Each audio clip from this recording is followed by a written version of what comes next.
train sounding loud, ride on the peace train.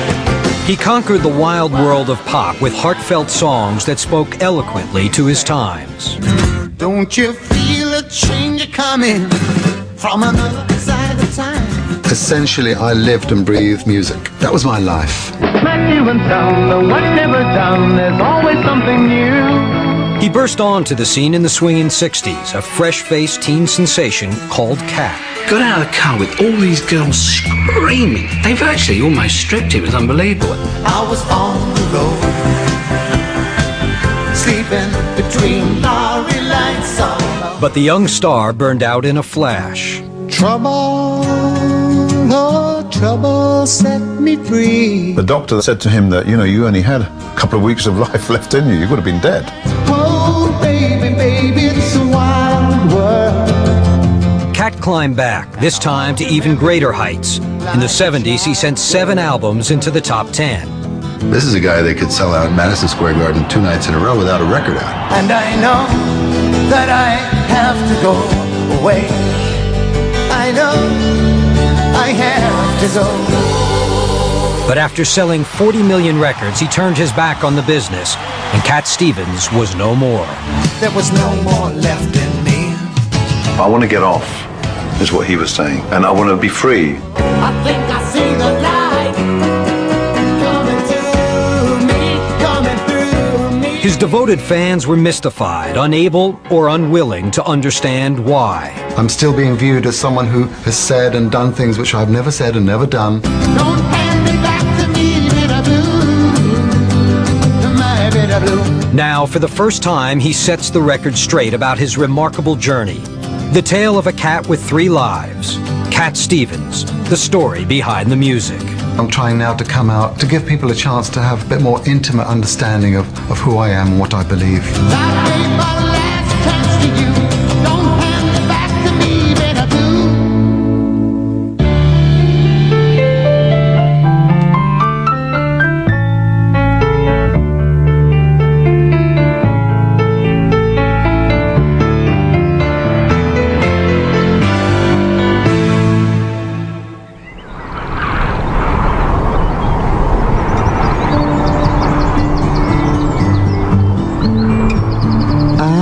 Listen to the wind of my soul. Where I'll end up, well, I think only God really knows. The force that propels his soul has taken him on an extraordinary journey. More than once, he ascended the heights of stardom. More than once, he faced death. And more than once, he was saved.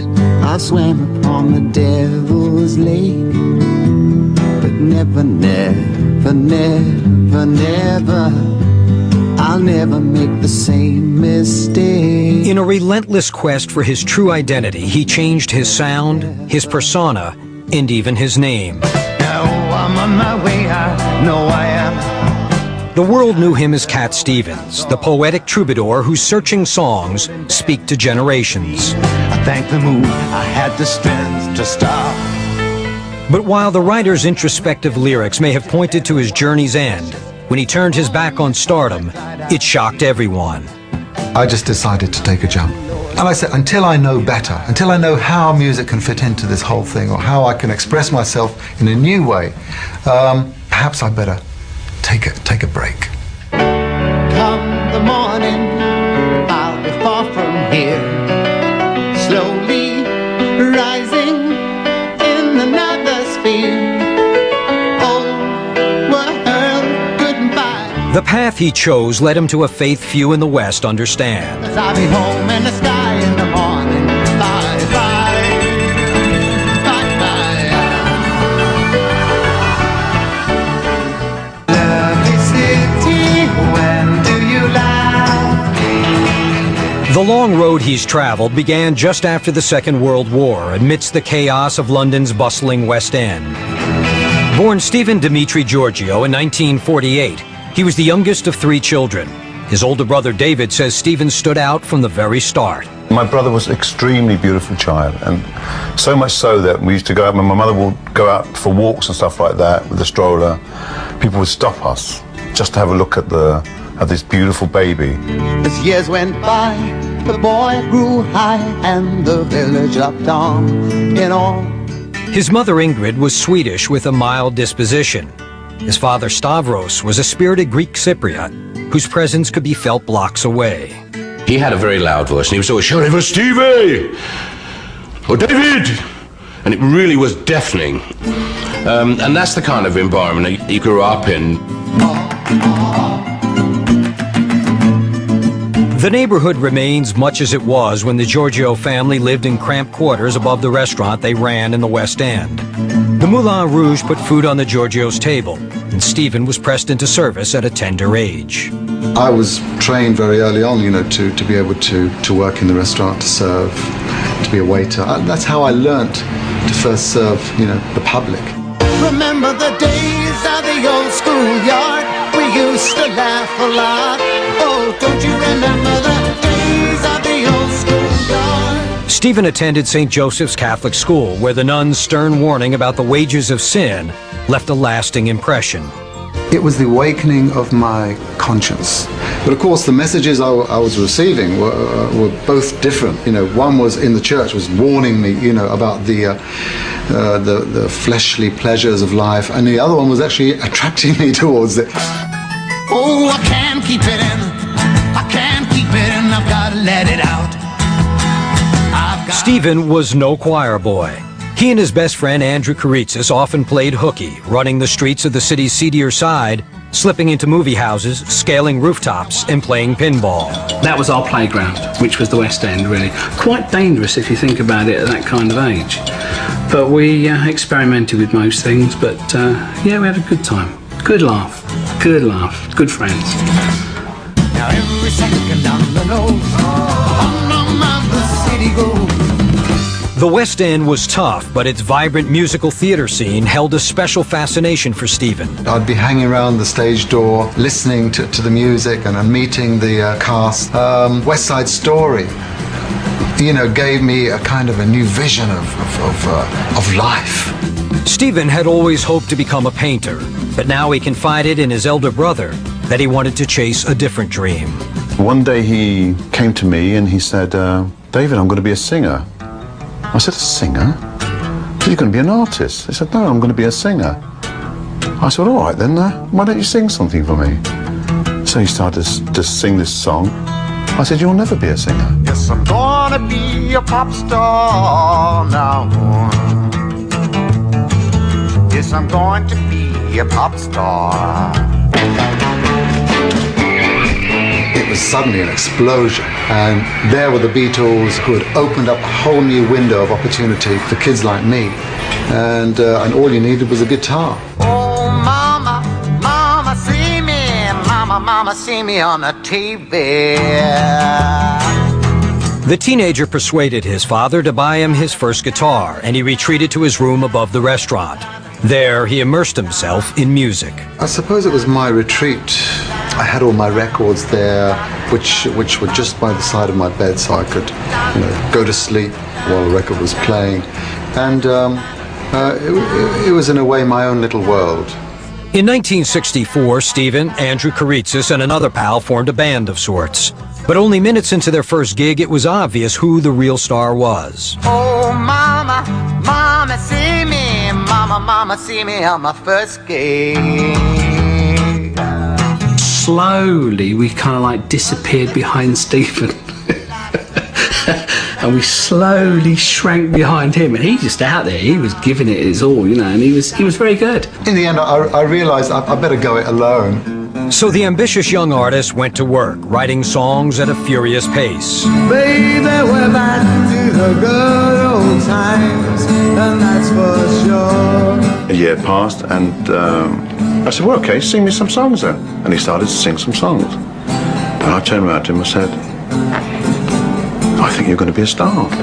Stephen now had his once skeptical big brother in his corner. David became an irrepressible force, determined to get Stephen discovered. I went to a restaurant right on the corner of Tin Pan Alley. I went into the restaurant. I stood up on a chair. I said, everybody, quiet. Because I knew it was full of people from the business. I need somebody in here to give me a name and address I have Gina's brother. He's a great singer. Somebody in here, please help me. The first cut is the deepest. Baby, I know the first cut is the deepest. David's stunt worked. Through contacts he made that night, Stephen landed a small publishing deal. But his recording career didn't really get rolling until Stephen knocked on the door of producer-manager Mike Hurst. The doorbell went, and there's this kid standing there with a guitar case. And he said, I wonder if you'd like to hear some of my songs. And I looked at him and I said, what, now? He said, yeah. First song he played was called I Love My Dog. I love my dog as much as I love you. I looked at this guy when he finished and I said, you're bloody great. I said, that's a hit. All he asks from me is the food to give him strength. All he ever needs is love, and that he knows he'll get. I said, by the way, what do you call yourself? And he looked very sheepish, very worried. And he said, he said, my name's Steve. He said, but he said, they call me Cat Stevens. And I said, that's great. Oh, no, he said. Yeah, I said, yeah, it is. I said, why did he call you Cat? Oh, he said, a girl thinks I got eyes like a cat. I'm going to get rid of it. I said, no. I said, don't get rid of it. I said, this is a great name. Here comes my baby. Here she comes now.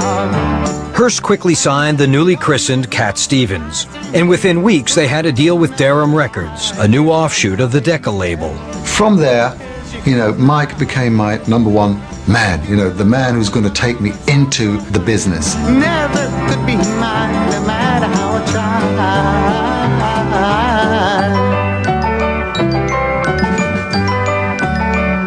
This He's one of the world's greatest singer-songwriters. This is Cat Stevens.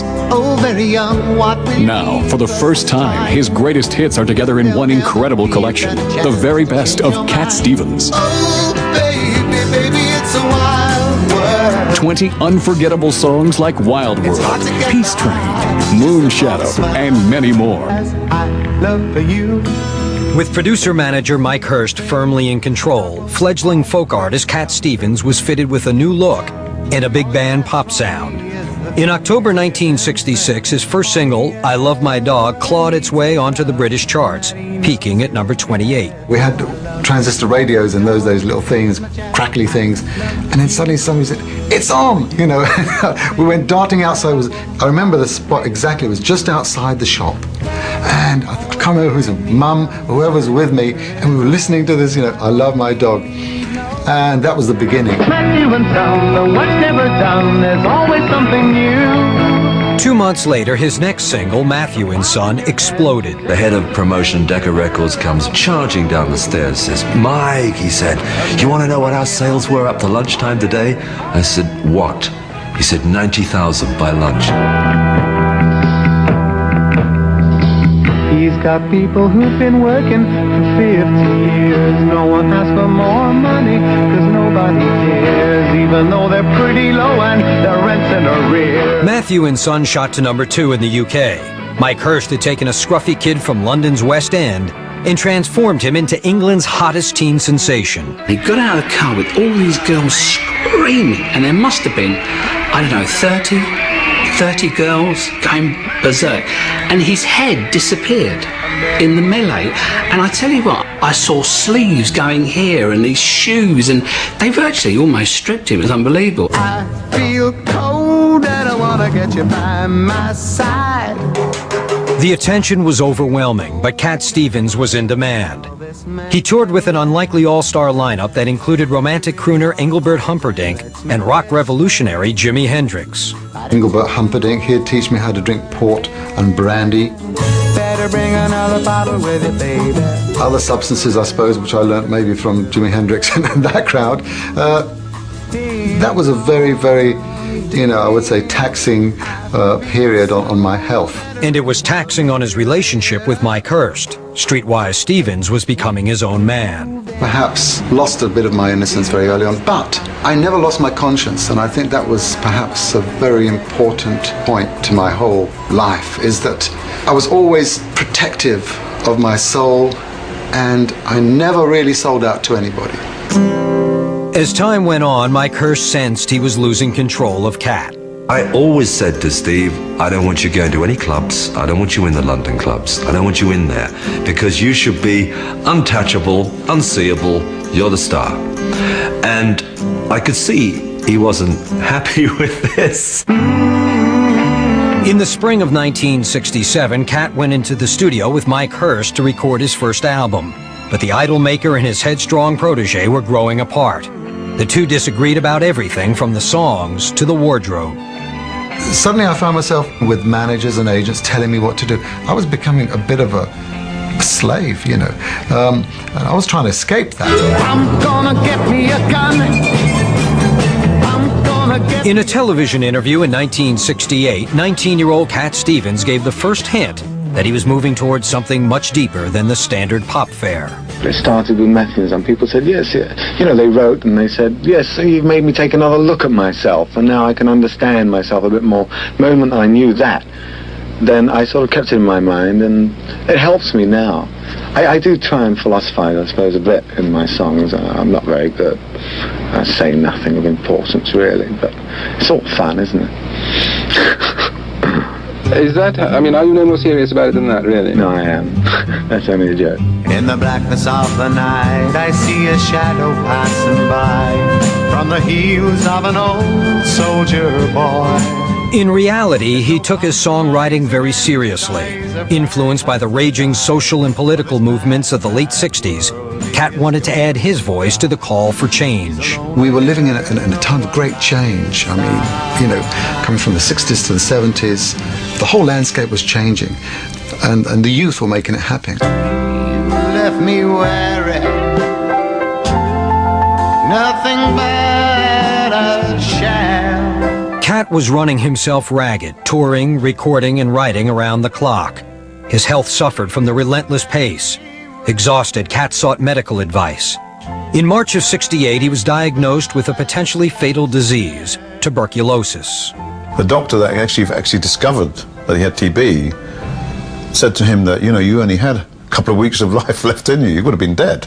The frightened 21-year-old was rushed to King Edward VII Hospital outside London. Forced to rest, he began to contemplate the path he was on. Trouble, oh, trouble, move from me. I really didn't want to leave this world without knowing where I was going. And that was where I started my search, looking into the self, trying to find that place of peace where nobody could bother you, not even death itself. And so my mind begins to memorize,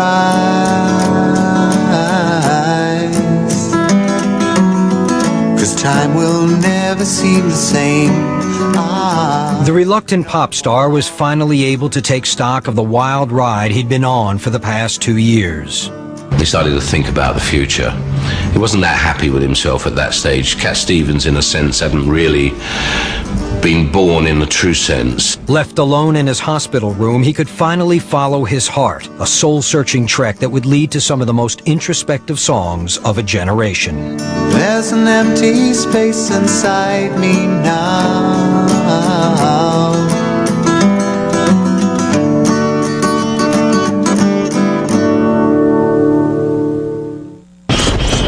The time can be yours, so very lonely. Stricken with tuberculosis in March of '68, the 19-year-old pop star known as Cat Stevens had a close brush with death.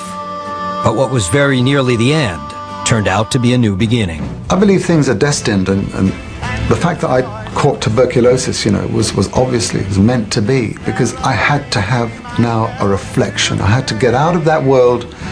I had to be taken, you know, out of the limelight, into this country, in a hospital, lying on bed. I have to think about my future, about my life, about my purpose. But I don't even know my name. In the spring of 1969, after a year-long recovery, Cat emerged with nearly 50 new songs, a new image, and a new attitude. Steve had changed. Wouldn't you? Wouldn't I? Of course. But not only had he changed because of his health, he changed because he was a stronger person.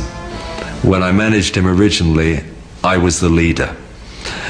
After 1969, I knew it would never ever be like that again. That was the end for Steve and I. So the pop star and his mentor parted ways. Now Cat Stevens was finally his own boss, free of his past, free to reinvent himself, and hungry to succeed. As hungry for it as anyone I've ever met. I think he had to prove something to himself and to his friends and maybe his family. Stevens chose agent Barry Cross to help him realize his dreams. In him, Cat found someone he felt he could trust. Immediately, I saw potential in him and he saw potential in me. And I said, look, if you get me a #1, I'll buy you a Rolls Royce. Within weeks of signing on as manager, Barry Cross arranged for Cat to meet the respected founder of Island Records, Chris Blackwell. He sat down and, you know, he played me a song. I liked it, it was nice. And he played me another song, and again, it was fine. And then the third song he played was called Father and Son. And I thought, wow, this is incredible, this song. It's not time to make a change.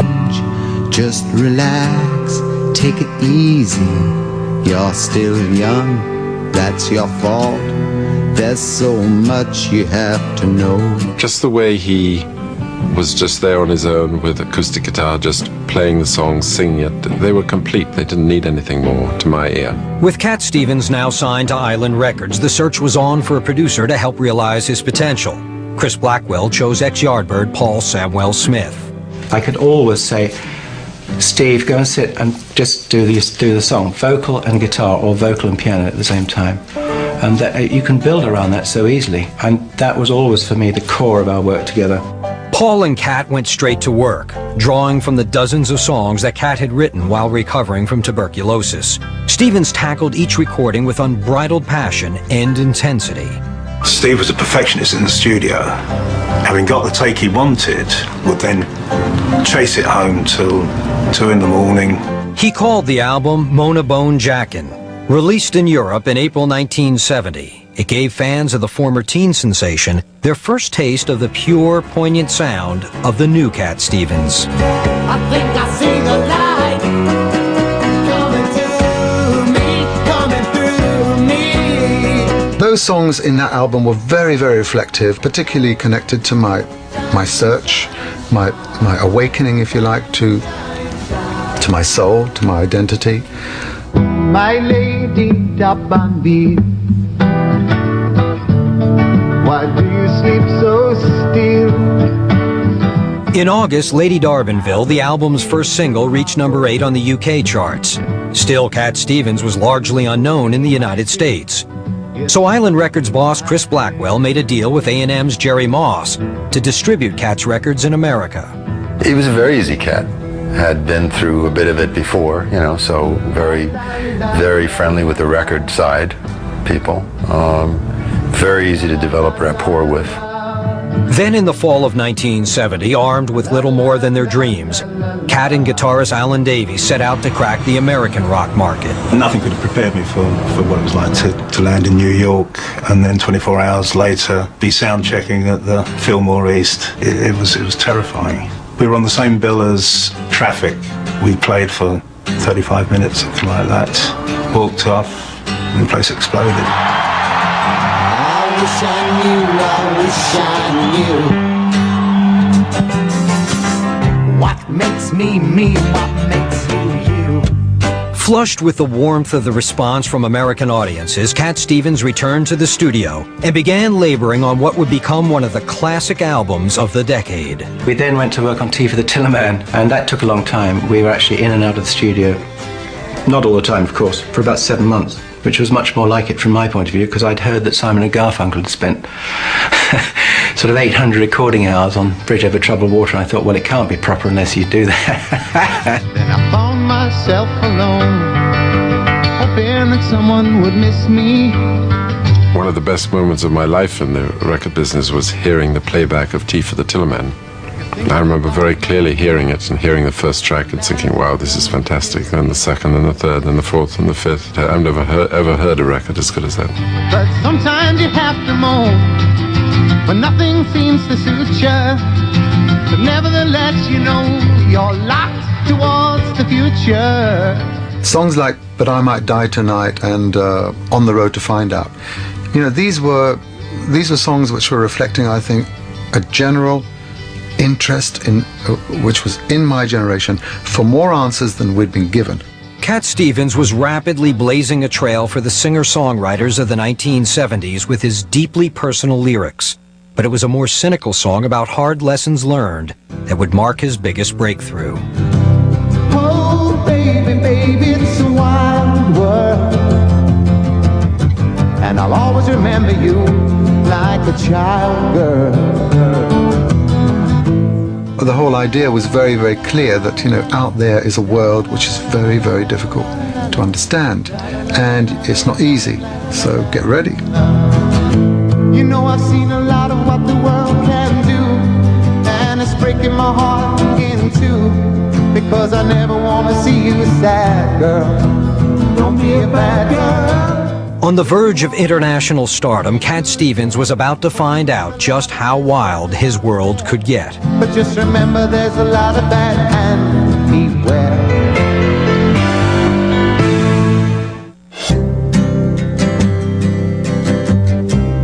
One who'll take me for myself. Tea for the Tillerman was released in November 1970, and the album established Cat Stevens as one of music's fastest rising stars.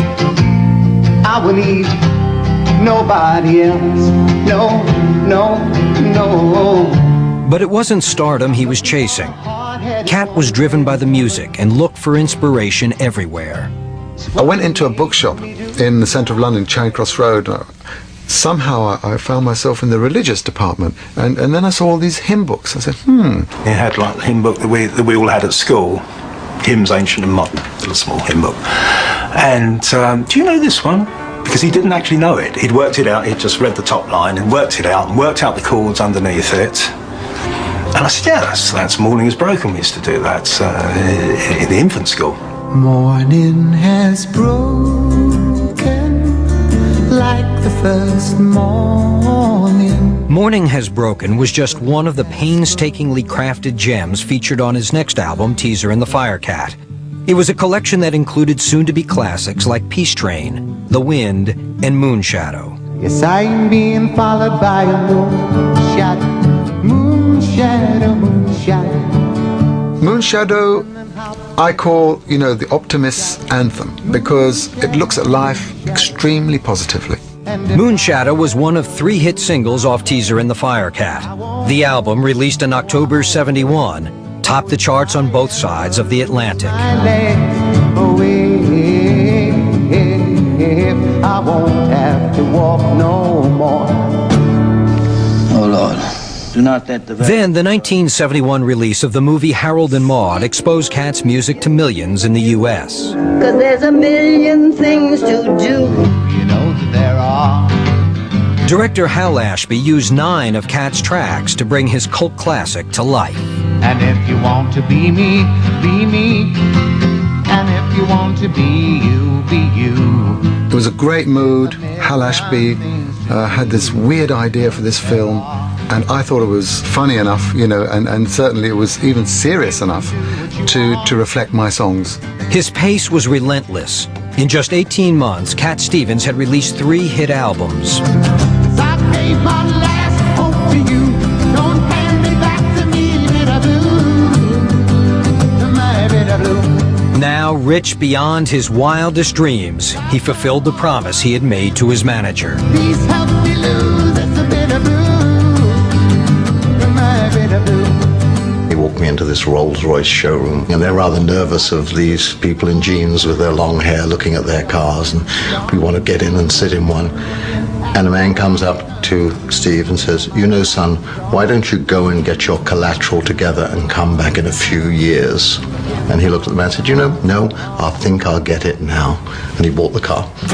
Everything in Stevens' life was getting bigger. The money, the venues, the expectations. When his next album, Catch Bullet 4, hit the racks in September 1972, it became an instant bestseller, quickly making its way to #1.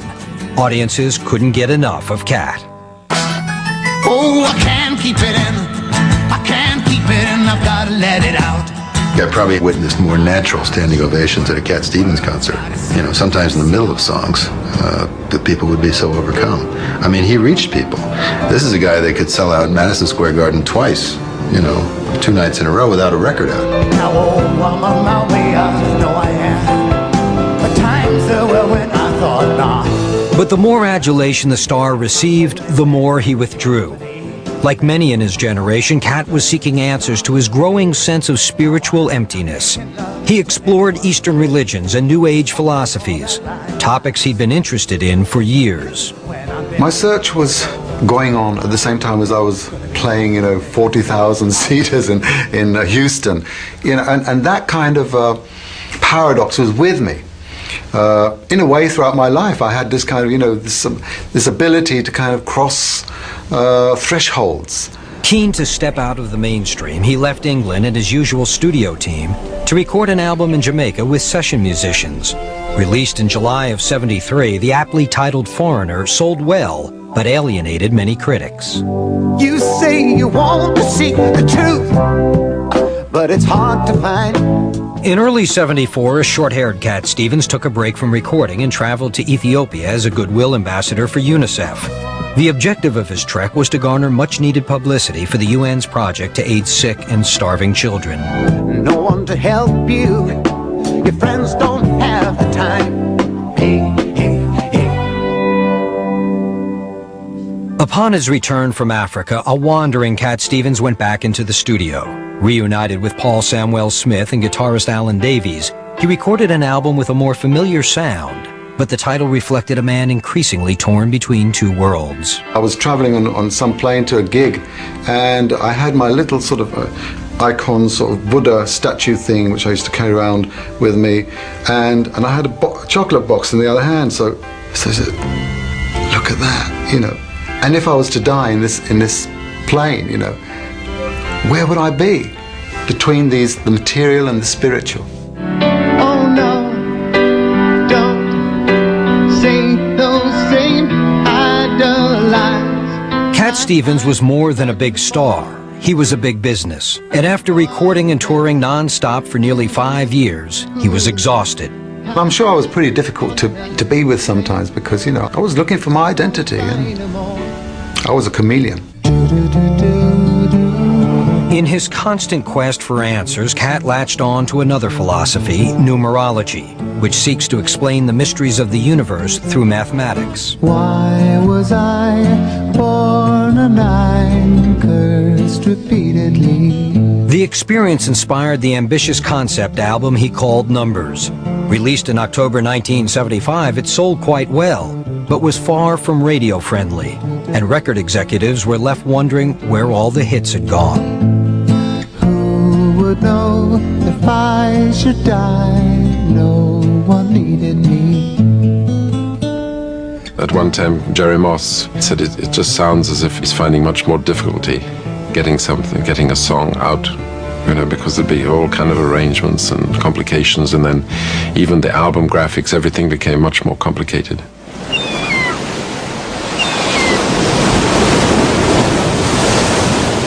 In 1975, just before he was to undertake another major tour, an anxious Cat Stevens visited Jerry Moss at his home in Malibu. I think we were hoping it was going to be a nicer day, and somehow it didn't turn out that way. It was pretty much like this kind of day. With his hosts inside preparing for lunch, Cat decided to go swimming. But just as he swam beyond the surf, he was caught in a current and pulled out to sea. Suddenly I realized that I was fighting the ocean, and the tide was going that way, and I wasn't getting any closer. The fear of death struck me, and I suddenly held myself and I said, oh God, if you save me, I'll work for you. And at that moment, a wave pushed me forward, and suddenly I was swimming back with all the energy that I needed, and I was back on land, and I thank God. On that fateful day, Cat Stevens made a solemn promise that he would repay God for sparing his life, but he had no idea how he'd fulfill it. I was just grateful to still be here. Because I was a lover of life, you know, and I still hadn't worked it out. And now I was given a chance, second chance. Miles from nowhere, yes, I'll take my time.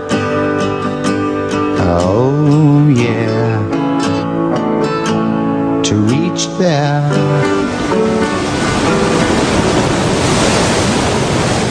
For nearly a year, he waited for a sign. It came in the form of a gift from his brother David. He just traveled to Jerusalem, and I suppose it was a mini sort of spiritual journey for him. But it's amazing that he discovered another religion. I kind of almost tripped into it by going to the Dome on the Rock, which is the mosque there. I gave my brother the Quran because I felt there was something very special in the religion of Islam. He sat there and he read this thing, and he doesn't do anything lightheartedly. And what he discovered in the Quran is a faith that he says is more familiar than foreign. Kat was learning that, like Christians and Jews, Muslims worship the one God of Abraham. When I first started reading the Quran, it wasn't a sudden, you know, bursting light. It wasn't like that. But it was, in a way, an immediate revelation that the first name that I read in the Quran was God's name. You know, I never knew that Muslims believed in God.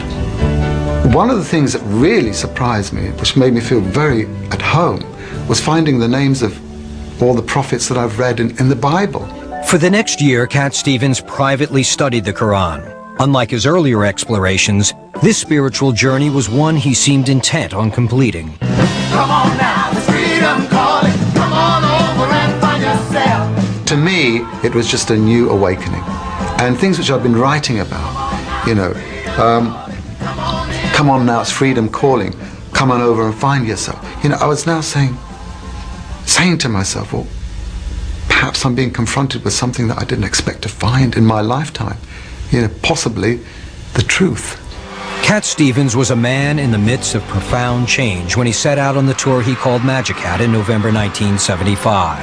It's not time to make a change. Just relax and take it easy. You're still young, that's your fault. There's so much you have to know.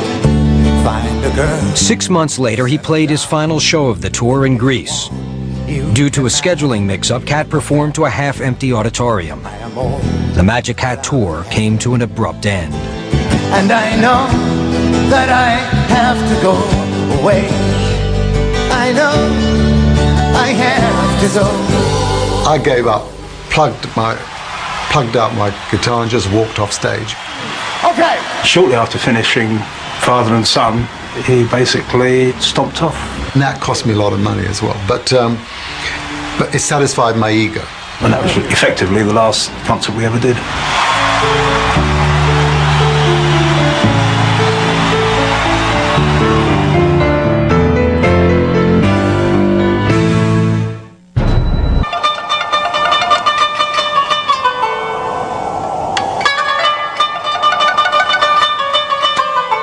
Inspired by the Quran, Cat Stevens was gradually moving toward the Islamic faith. In early 1977, his spiritual journey continued when he traveled to Jerusalem.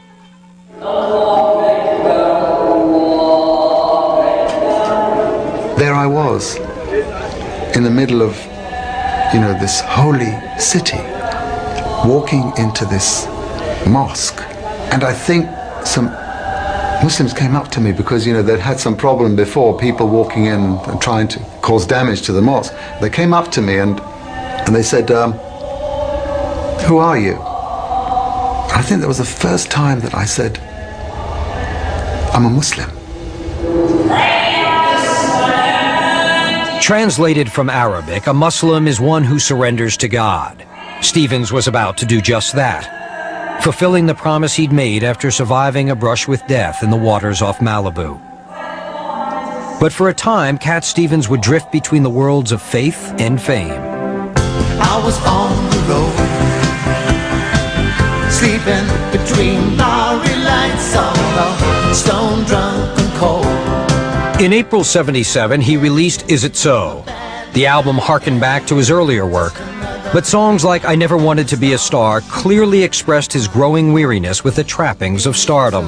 I think I see the light, not another beam in the star machine. Oh no, this time I won't go. Cat's focus was clearly shifting. The 29-year-old immersed himself in the study of the Quran. And then Stevens came across a beautiful story that in many ways mirrored his own life. I think that revelation came when I read the Quran, and it was the chapter of Joseph, the story of Joseph, the son of Jacob. It was his story that really opened my heart, and I started to weep. And I said, this is not the word of a man. This is God's words. Allahu Akbar, Allah.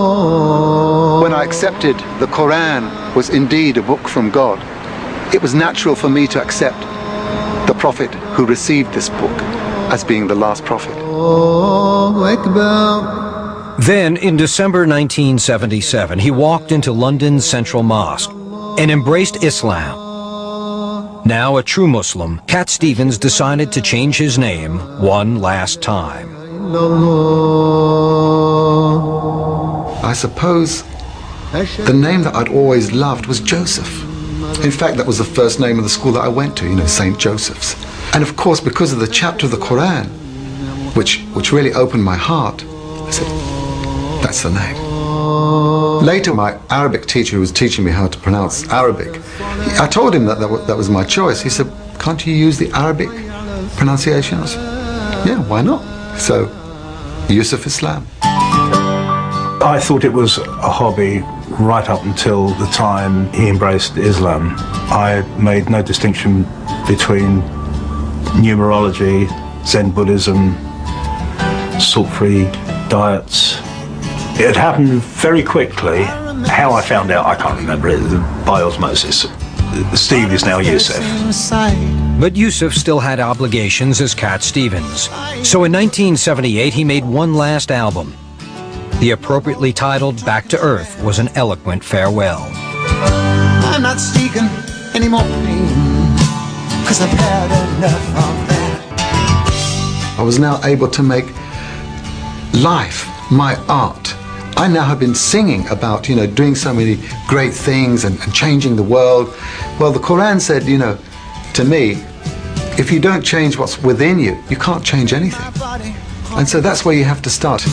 There was no more left in me. Back to Earth was his coming down, his getting off. I want to get off, is what he was saying. I want to get off, and I want to be free. Then Yusuf realized he may have to sacrifice the career to which he dedicated so much of his life. Being on stage, being highlighted, and being, if you like, the center of attention was in itself slightly idolizing. And that, of course, was opposed to what Islam was teaching. Gluttony, conceit, competition, envy, sex, drugs, rock and roll. So therefore, it was obvious that I had to readjust myself to my new life. So in May 1978, Yusuf Islam announced the Cat Stevens era was over. It was an unprecedented move. No other star of his stature had walked away so abruptly.